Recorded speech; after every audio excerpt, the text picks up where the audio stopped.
baseball bat today. All right? The biggest mistake that children your age make is you don't hold the bat properly. You hold it too tight, you grip it too tight, too tense. All right?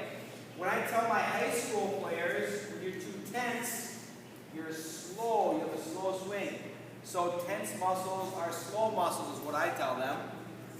And the way you properly grip a bat, and you can tell this is if you take your pointy fingers and put them on the bat and then you point them, and you should point them in the same direction.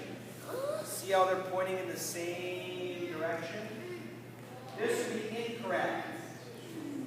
With one pointing one way and the other one's pointing the other way, that's incorrect. We always want to point with our fingers in the same direction.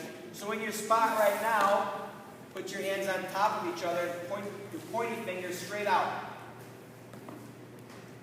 If you're doing this, you're not doing it right. Get it so your fingers point.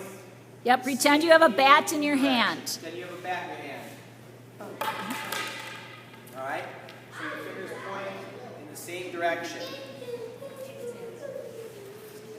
All right, so that's how you grip a bat. Now when you swing a bat, Elizabeth, when we swing a bat, we want to make sure our feet are kind of spread apart. We don't want to have our feet close together and swing like this, because now we're just swinging with just our arms. We want to have our feet apart and bend our knees.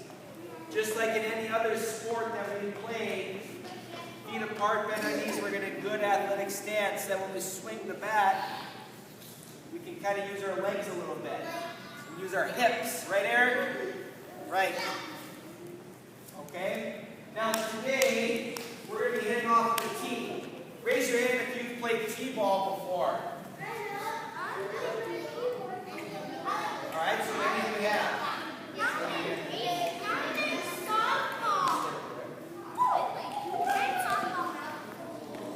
Now today when we hit off the tee, I'm going to use some cue words. Words that you're going to listen to, that give you directions and will tell you what to do.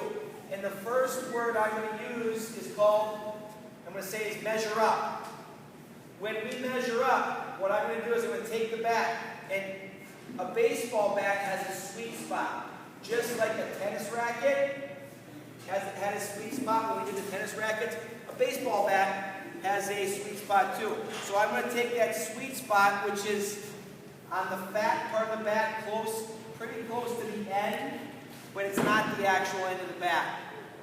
It's kind of right here. All right? So I'm going to take that sweet spot, and I'm going to put it right next to the ball. Notice my toes. My front toe is pointed right at the ball. All right? And today we're going to try and hit it off the wall. Just off the light blue part of the wall. See that? That means we hit a nice line drive. So I'm going to point my toe at the ball, and I'm going to measure up. And then the next words I'm going to say are hands back. And when I take my hands back, my hands are going to be back, kind of over my back foot. All right, they're not too far back, but they're pretty far back where it's comfortable, so that when I swing, my hands are back, and now they come forward. So hands are back, and now we swing forward. Should I swing and spin around like this? No. Because then I take my eye off the ball and I lose my balance. So we don't want to spin while we swing. All right?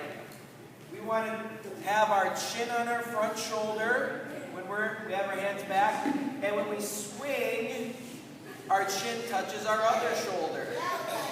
So we always say shoulder to shoulder when you swing. That means your chin's touching both shoulders. All right? Anything else you have, Mr. Midley? No. Keep your eye on the ball. Yes, always have our eye on the ball. Now, what if, watch this. Is my foot pointed at the ball? Yeah, it is. It's pointed right at it. But am I going to hit it in the right direction? I'm going to hit it that way. What if I had my feet pointed at the ball, but I'm swinging this way? Is that the right way? No, because today we want to hit that wall back there where the hodag is on. So we always want to have our feet kind of spread apart, pointing at the ball over here, swinging this way. All right?